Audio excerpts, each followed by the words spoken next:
بسم الله الرحمن الرحيم. اللي قدامكم ده يا اخوانا دي شجرة مانجا.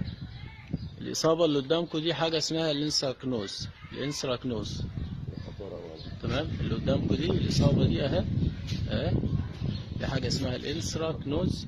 دي إصابة من طائفة الفطريات اللي بتعمل البياض الزغبي. يعني الانسراكنوز ده بيتشخص زيه زي البياض الزغبي وبيتعالج زيه زي البياض الزغبي. إلى جانب فيها إصابة تانية برضه مشاكل للباقي الدقيقي اهي.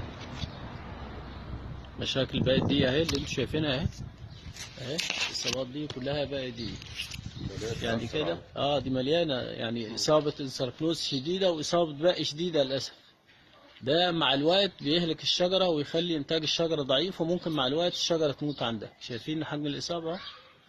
كل الإصابة اللي انتوا شايفينها دي اهي، الأصفر ده البقعة الصفرا دي إصابة شديدة بالانسراكنوز اهي. كل الإصابة دي اهي. تمام. ده لو ما اتعالجش يا اخوانا بيهلك الشجرة مع الوقت.